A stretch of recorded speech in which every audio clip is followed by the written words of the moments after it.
سلام علیکم و رحمت الله و برکاته دوستان و هموطنان عزیز.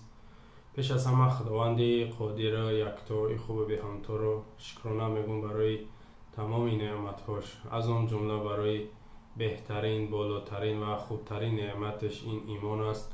رب العالمین شکرانه خاص میگم و امیدوارم که انشالله از دنیا و ایمان رفتنم نصیبمون میگردانده باشد.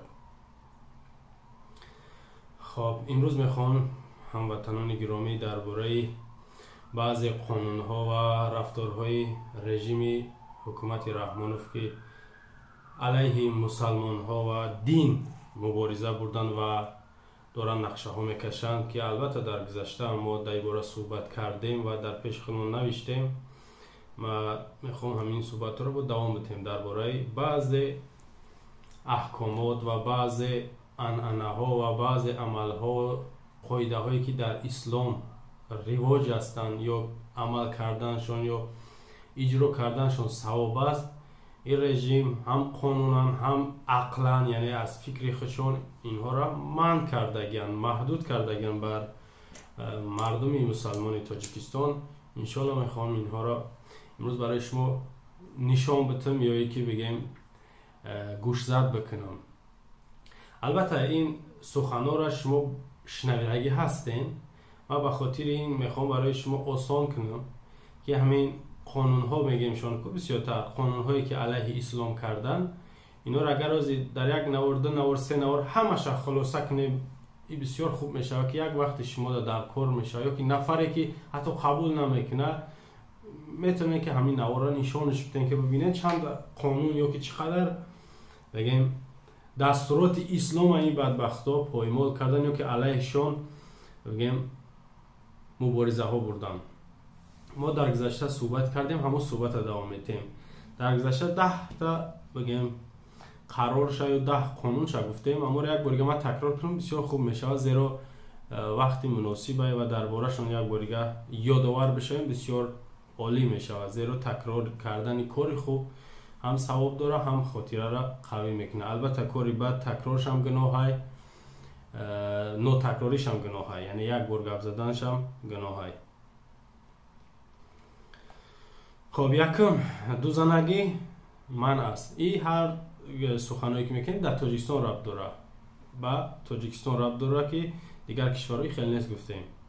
البته ما در نظرم کشورهایی که یا دموکراتیان یا یکی حداقل اسلامیان.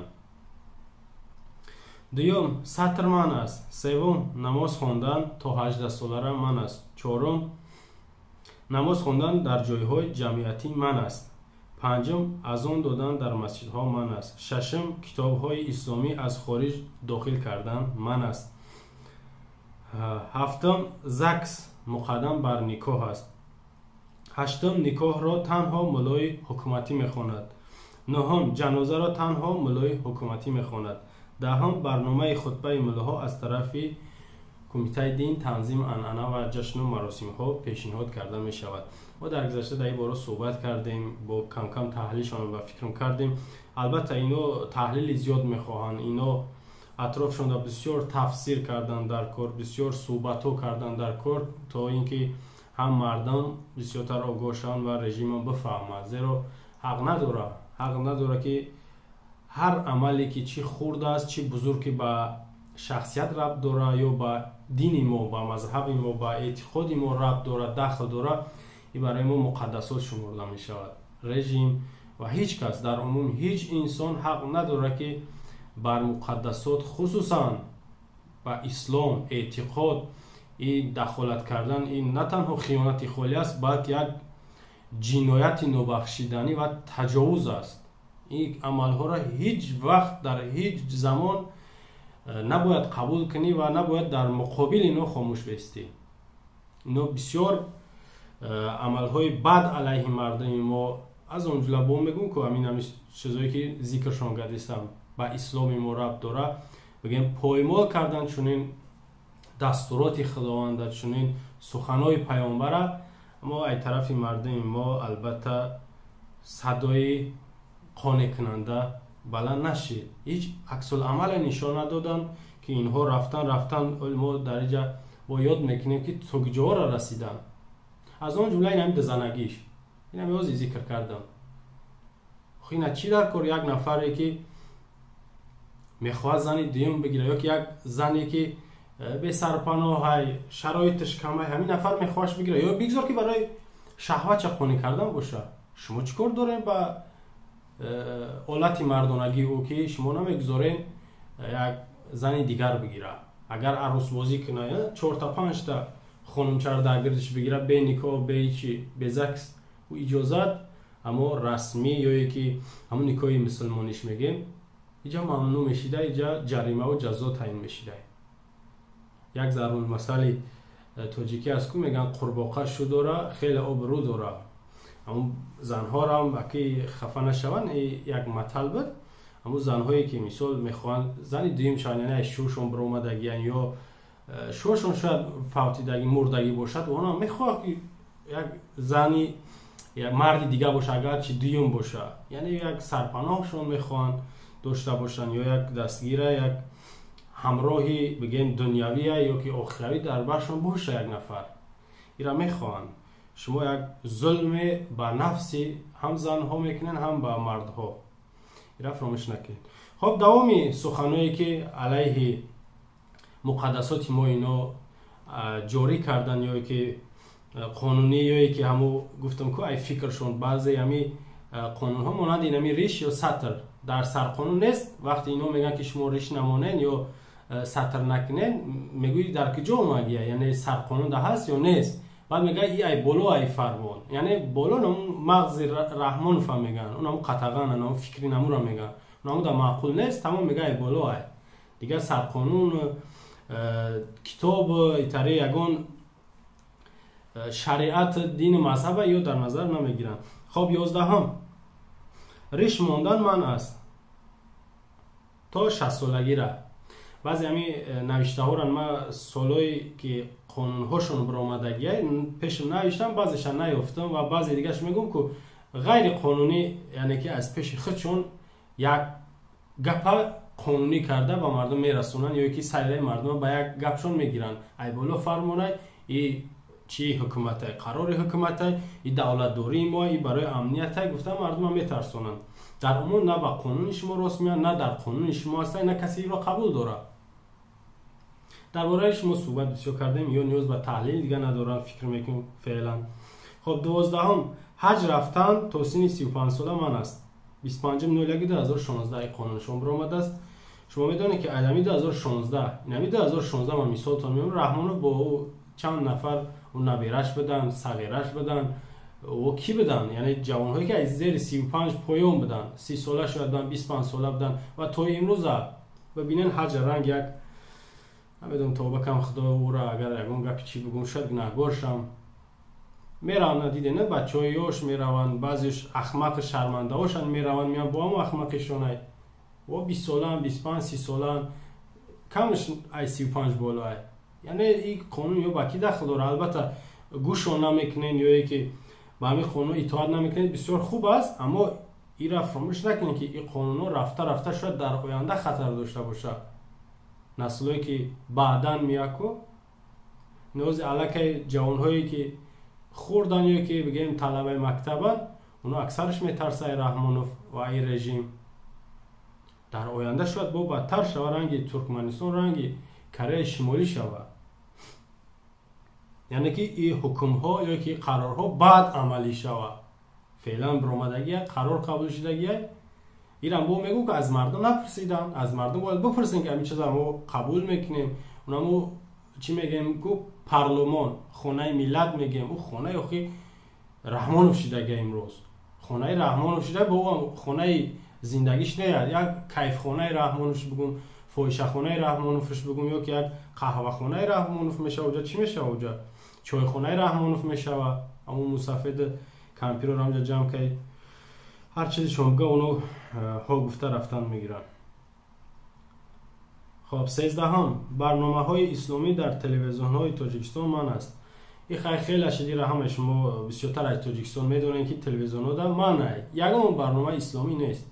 یگان برنامه کنسرتی برنامه های بیمانی همه چیز اجازت برنامه‌ای که به اسلام ربط داشته باشه، به تربیت و تعلیم دینی ربط داشته باشه ممنوع، گناه، جزا. کینوهای اسلامی تبلیغش در جمهوری تاجیکستان من است. ایران فکر میکنم 2016 یا 17 برآورده بودن، با خصوصا مثال آوردن کینوهای ترکی را و کینوهای عربی را. عربی البته کمه در ما، اما ترکی و افغانی و ایرانی زیادتر بود. این برنامه ها را میگن در تاجیکستان من کردن کینوهاش. حتی همون وزیر پیشینش و روسی را خشم میدونست که بود، نورالدین سعید همی یه ویدیو هم داشت که میگه با واسطه کینوهاشون ما را علاکه ای فرهنگمون دور میکنن. خب 14 کینوهای اسلامی تبلیغ 15 موعظه در دیسک های اسلامی من است. ماشین ها و بعضی کارخانه هایی که اگر بخوان در یک مکتفون میگیم بلندگو یک موعظه اسلامی مونن. بسیارتر در تاکسی ها من مشاهده کردگی بودم که گایا حتی میقبیدن اشترافشون میکنن. نفر که در ماشینش یک دیسک مسلمانی داشته باشه که با خپن اشترافش میکنه که حق نداری که ایمان نه. با میگو که گپوشون در کتابشون نیست، در سرقانونشون نیست، فکری که عقلی که این بالا میگن و بالا مغز رحمان فهمیدونم. اما من کردیم دیسکوی اسلامی را تماشا کردن، گوش کردنش من کردیم. جریمه هم شدگیان چندین شوفیور. خب نامهای مسلمانی من است. یک کتابم دارم سال 2016 فهرستی نامهای ملی تاجیکی بود. در خیلی یک دسته نمود کتاب هسته که ای 4000 میگه 3000 خوشبختانه قبول کردیم. 3000 نامی که گویا با فرهنگ ما با ملت تمدن و گذشته های ما توغری میگیرن. 3000 نامی تاجیکی و هر نفری که فرزنددار میشوه باید که همین نام ها را بمونه در فرزندش. 3000 نام. من نمیدونم اگر که یا چند نامی که من یافتم با او کتاب رب نداره، اما پیشنهادی همین حکومتی ها بود، با حکومت پیشنهاد بود. عبد ارکه اش بچونی نام ها بود. حتی همینجا من جدا نوشتمش. عبدی، عبدی، علم، عطا، الماس، علامه، عبدالحسن، این ممکن است بنده حسن، عبدالحسن، ابوطالب، ولایت، گدا، گدامت، گریز، بلبل و دیگر چند نامی گای. همینا رو هم پیشنهاد کرده بودن. ما او کتاب راستی نخوندم که همین نامو را قبول کردن یا که نکردن. این نامو اخمقی است. یک دوستمون یک بار گفت، میگه یک مادر وقتی فرزند به دنیا آورد خواست که نام فرزندش مریم نام مونه. مریم یا بی مریمش میگیم خدمت. همون کمیته اسناد شهروندی، کمیته زبان البته قانون را قبول کرد و با کمیته اسناد شهروندی که زکسش میگیم با ما دستور میده که شما وقتی که شهادتنامه میتین یا پاسپورت نگاه کنین نام نسبی آدم‌ها را که ایمی کتاب بیرون نباشه که نام‌های عربی نداشته باشن، خصوصا همین چیزا سرقبیلگیان. با میگم که منظورشون علیه اسلام با گفتی خچون مبارزه بردن های کیفشون گرفتن های با گفتی همون گپای کوچگی بگیریم یا که بچکای کوچه. میگه نموندنش که فرزندش مریم نام بمونه. من گفتم آخی مادر همین کلغاوس همین رحمانوف امام علی شیطانویچ مادرش مریم نام داشت. آخی خیلی میمونن که فرزند تا مریم نام کنی این نام مادرش رو گردونده باشه که در این کتاب نامی او نبوده است. گفته با کتاب این نام توغری نمیگیره، یعنی در کتاب نام مریم نبوده است. حتی در همون رسانه ها وقتی همین پیشنهاد در وقتی همین قانون قبول کردنشون گفتن حتی نام پیغمبر ما، پیغمبر آخر الزمان حضرت محمد مصطفی صلی الله علیه و سلم هم نبوده است. باز میگم که من کتاب نخوندم که اصلا نیافتمش. خیلی گفتم که بیام یک نامه را نظارت کنم ببینم که همین نامه ها چه خیلی نامن با ما چه خیلی راست میگیرن نمیگیرن. شاید همون تور تشه و سبزی و چهارشنبه و پنجشنبه و سبزوات و میوه‌جات هم خیلی نامه باشه شاید در اون کتاب. اما گفتیم که 3000 نام هست. خلاصه اجازه ندادن اون نفره که نام فرزند چه دخترچه شه مریم بمونه. گوهر شریف زاده یا که شرف زاده رئیس کمیته زبان و اصلاحاتی نزد حکومت جمهوری تاجیکستان، پیشینش از یک مخلوق دیگه، یک مرد و یک زنک بود، همون خودش اعتراف کرد، قائل شد که ما یک نفر نامش رد کردم که نامی فرزند چه اسماء میماند. شما تصور کنید اسماء. میدونید اسماء کی بود؟ اولا که همین خودش زن همین شرف زاده گلبهار گوهر شرف زاده، بله گوهر شرف زاده همین خودش هم زنه. نه خود البته که در زن بدن یعنی در بدن یک فرقیت داریم با صحابه پیامبر حضرت اسماء رضی الله عنهما. در بدن در جنس بدن یکین، اما در رفتار، در اخلاق، در برتری، در افضلیت حساب کنک میگیم یا کانکولیاتر کو کانکولیاتر ویران میشوه، اما درجه او را تو پیدا نمیکنی. مادرمان اسماء را نگاه کنیم. ما چند تا اسماء داریم. اسماء بنت ابوبکر صدیق، دختر حضرت ابوبکر صدیق اسماء نام داشت. اسماء اولین خلیفه مسلمان ها، همسر زبیر ابن عوام، مادر عبدالله ابن زبیر، خواهر عایشه رضی الله عنها اسماء نام داشت. اسماء ابن یزید، اسماء ابن عمرو انصاری، چندین. حتی اسماء بنت امیس، این مادری که همسر نگاه کنیم که بود جعفر ابن تیار، برادر حضرت علی، که جعفر ابن تیار میگنش دو تا دستش در جنگ ای دست داد، یعنی تیار پرنده میگه، پرواز کرد روحش. بعد از وفات حضرت جعفر ابن تیار همسر حضرت ابوبکر صدیق رضی الله عنه شد. از این فرزند به دنیا آورد به نام محمد. بعد از وفات حضرت ابوبکر صدیق همسر حضرت علی رضی الله عنه شد. و این مادر اسماء ابن بنت امیس میدونن که اولین نفری بود که تابوت حضرت فاطمه را، یعنی در اسلام، پیش اسلام هم بود رویه ها بگیم که شکل های مختلف که جنازه هاشون به خواب میسپردن، تابوت زنانه را اولین نفری که در اسلام برای حضرت فاطمه رضی الله عنها دختر پیامبر تیار کرد، این همین اسماء بود. اسماء حضرت فاطمه را همین نفر شوش، یعنی جنازه شد. کلثوم دختر دوم پیغمبر ایرم حضرت اسماء رضی الله عنها شوش. حتی شوهرش حضرت ابوبکر صدیق وقتی از دنیا رفت همین حضرت اسماء غسلش داد. یگانه نفری که در اسلام همسرش یا شوهرش همون بدنش یعنی وقتی مرگ میبره میشوه، این همین نفر بود، اسماء. شما ببینید این بسیار شخصی بزرگوار، یک صحابه بسیار بگیم بلند مرتبه. ما باید فخر کنیم که فرزندون همچون بگیم همین الگوی همیشه و همین زن الگوی همین کودکی ما شاید که همین کودکی ما یک اخلاقی همون رو، یک رفتاری همون رو، یک پیروی همون شود، به هم خاطر ما نمیمونه. اما این زن با میگم که همین گوهر شرف زاده به شرف هوا مانع شده که من نمیگذارم، یا با یک روایت گفته که با معیارهای ما مطابقت نمیکنه، همین نام با معیارهای ما مطابقت نمیکنه. منظورشون که نام عربی های.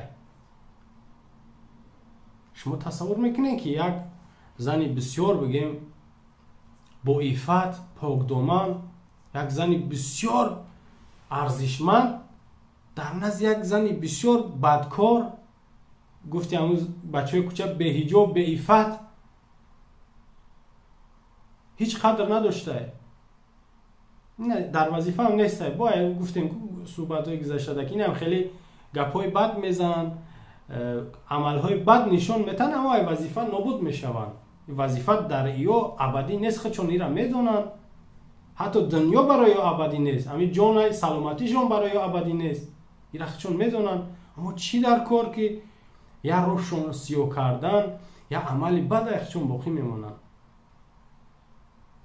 این تحقیره. اگر از ما بگم که همین زنی تاجیک با اون برابرش کنیم، این تحقیر در حق مادرمون اسماء میشوه. اینا ما هیچ وقت با او برابر نمیگیم. تکرارا میگم که در عفت، پاکدامنی، تازگی، اخلاق، ارزش و ایمانش مادرمون اسماء نمو کانکولیاتر خط حساب که کانکولیاتر ویران میشوه، اما بود نمیشوه فضیلتی او. این نفر، این زن، این بدکاره گوهر شرفزاده هیچ وقت با 1% او برابر نمیشه. هیچ وقت اگر تو مردن شه اینا 20 سالی اگر حیات ببینه سرش سجده نبروره، اینا سجده کن نبروره یا که نبرداره، 1% مادرمون اسماء را ارزش نداره و دریافت کردن نمیتونه. 1% شه اینا فراموش نکنید. اگر با دربارش دمو حکومت چند زنه که ایگه کار میکنه، حکومت تاجیکستان ده همش برابر شوند، در یک خونه سجده کنن، سجده الهی در پیش رحمانوف نه، تا مردن شونه بازم برابر شده نمیتونن. با 1%ش فقط میگم 1%. زنهای اصحاب یا گذشته های ما بسیار ارزشمند بدن. تحقیر با اونو، توهین با اونو، گپای ناجا با اونو، این تهمت با ما یک عمل شوم بالای ما میشوه. میدونه با مقدسات ما گویا اینا ضربه کلان زدن که ما یا نفهمیدیم یا که نتونستیم جوابشون بدیم. اینا نباید که جرأت پیدا کنن که با چنین اشخاص گپی ناجا بگن، زبان دروازی کنن، زبان کوتاهی کنن. اجازت نتین، هیچ وقت اجازت نتین. دینی ما، مذهبی ما، گذشته های ما، خصوصا پیغمبر با اصحابش برای ما مقدسن. اینو هیچ وقت در هیچ حالت فراموش نمیشون، یا که علیه اینا هر تحقیر شید، هر گپی بد شید، پس شید، بالا شید، بخشیده نمیشن. این را فراموش نکنید. این با مسلمان ها داخل داره. 17 تویهای اسلامی من است. تویهای بیمانی رواه، تویهای بیمانی رواه. تویهای اسلامی گفتیم، اما در تویهاشون فیرود میکردن. یک وقت بد کو یک ملوم یا امر معروف میکنه یا که نصیحت میکنه، کارهای تربیوی برای کودک‌ها یا که برای جوانان نشان میده، همون را من کردگیان. اما میان توی 10 تا رقاصه میارن دیده اینا، یا که 10 تا سراینده میارن تا نمیشه و دینامیکای بلند قطعی دیگه در اون محله، در اون کوچه، در اون ناحیه یا که شهر باشه، اونجا جنازه ها، یک نفر بیچاره زیقه، یک نفر بیچاره نمیفورش که بپشه یک آوازی بزه باشه، یا دیگه هم موزیکای بلند قطعی، یا در روا اجازت.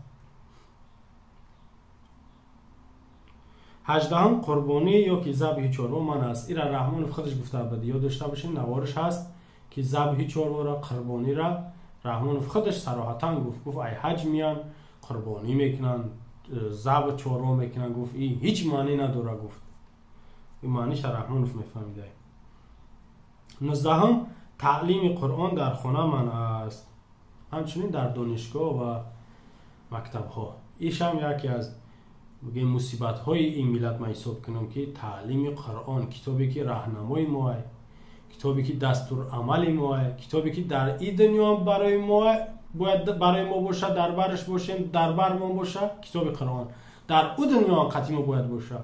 وقتی در این دنیا دربار کتاب نیستی، در پهلوی کتاب نیستی، با کتاب آشنا نیستی، وقتی جانت میبره در قبر کتاب برایت نیست، دربارت نیست، در قیامت هم دربارت نیست، برایت نیست دیگه. اون کتاب قرآن کتابی اولین درجه ما و شما، را فراموش نکنید. ما داریم نداریم، بگیم محبوب ترین، مقدسترین، بهترین، بلوترین اشیای دنیا که چیزی دنیا همین سخنهای پروردگار قرآن های و سخنهای پیامبر ایرا من کردگن. در خونه هم درس نده، در مکتب هم، در دانشگاه درس دادی میقپن یا حزب تحریرت میگن یا نمیدونم سلفید میگن یا یک جرم دیگه یک تهمت دیگه در نامه مینویسن، یک ورق ده رفتی زندان. هیچ کم ای پشتت نیست، هیچ کم در برات گپ نمیزنه. منظور مردم های با اون تهمت های حکومت باور میکنن که بله او سلفی بود، او ما بردیدیم که دست شد گرفت یا که ریش مونده. خب به هر حال نمیخیلی گپو. 20 مدرسه ها بسته شدند. ایرا یاد داشته باشین 2019 بود اخیران مدرسه که در خوالینگ بوده است، بهترین که در خوالینگ هم مدرسه بوده، یعنی یک کاری خوب، یک میگیم دستاورد خوب بوده برای مردمی خوالینگ که در خوالینگ مدرسه بود بستش کردن در خوالینگ. و در این ولایت سوق و حساب نداشت 6 تا که 12 مدرسه را در خبرها خونده بودیم که بسته کردن، محکم کردن. مدرسه در ما اساس کمتر خطا میفهمن یا که خطا فهمیدگیان که مکتب مدرسه جدا میکنن، در حالی که همون مکتب مدرسه اخی در همون مکتب هم میشود که همه درسی چه قرآن برای قرآن یاد گرفتن. همون معلمی که همون مکتب درس میته یک معلم میگه در برش اضافه میکنه، حتی همون معلمی بری شد، همون معلمی بریش هم میتونه که اسلام با خبر شوه، یک فن دیگر به اسلام رد بته، یعنی که از یاد دادن قرآن. معلمی ریاضی، معلمی فیزیک، معلمی تاریخ، ادبیات، زبان، حتی یک خیلی درس هست که معلمی مهنتش میگن، هم یک معلمی دیگه در برش باشه، معلم قرآن یا که معلم دینی. خلاصه این 20 شید درباره قانون‌ها و قرارهایی که از جانب حکومت بالای مردم مسلمان تاجیکستان اینا روا دیدن دوام داره. انشالله ما کوشش میکنیم که با درس‌های آینده دوامی را برای شما برسانیم. شما را هموطنان عزیز به خداوند یکتا میسپارم. السلام علیکم و رحمت الله و برکاته.